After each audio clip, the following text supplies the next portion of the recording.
সার্বজনীন পেনশনের প্রত্যয় স্কিমের প্রজ্ঞাপন প্রত্যাহার, বিশ্ববিদ্যালয়ের শিক্ষকদের সুপার গ্রেডে অন্তর্ভুক্তি এবং শিক্ষকদের জন্য স্বতন্ত্র বেতন স্কেলের দাবিতে আগামীকাল থেকে অনির্দিষ্টকালের কর্মবিরতির ডাক দিয়েছেন বিশ্ববিদ্যালয় শিক্ষকরা। এ সময় বন্ধ থাকবে ক্লাস, পরীক্ষা। এরই মধ্যে ঢাকা বিশ্ববিদ্যালয়ের কলা ভবন এবং কার্জন হল পরীক্ষা কেন্দ্রে আগামীকালের পরীক্ষা স্থগিত করা হয়েছে। সকালে ঢাকা বিশ্ববিদ্যালয়ে এই কর্মসূচির কথা জানান শিক্ষক নেতারা। পাশাপাশি কাল ঢাকা বিশ্ববিদ্যালয়ের নির্ধারিত অনুষ্ঠান বয়কটেরও ঘোষণা দিয়েছেন তারা বলেন, এই পেনশন স্কিম বাস্তবায়িত হলে 1 জুলাই থেকে যোগদান করা শিক্ষকরা ব্যাপক ক্ষতিগ্রস্ত হবে। ফলে শিক্ষকতা পেশায় আসতে মেধাবীরা আগ্রহী হবেন না। সেই সঙ্গে এতদিন ধরে কর্মসূচি পালন করলেও এখনো সরকারের পক্ষ থেকে কেউ তাদের সঙ্গে যোগাযোগ করেনি। শিক্ষকদের অভিযোগ, আলোচনা না করে এই সিদ্ধান্ত নেওয়া হয়েছে। এ অবস্থায় বাধ্য হয়ে কঠোর কর্মসূচির ঘোষণা দেওয়া হয়েছে বলে জানিয়েছেন শিক্ষক নেতারা।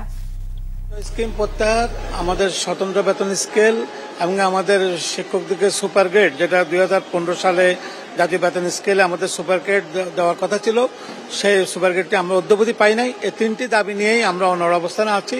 আমাদের দাবি আদায় না হওয়া পর্যন্ত আমরা আমাদের আন্দোলন চালিয়ে যাব।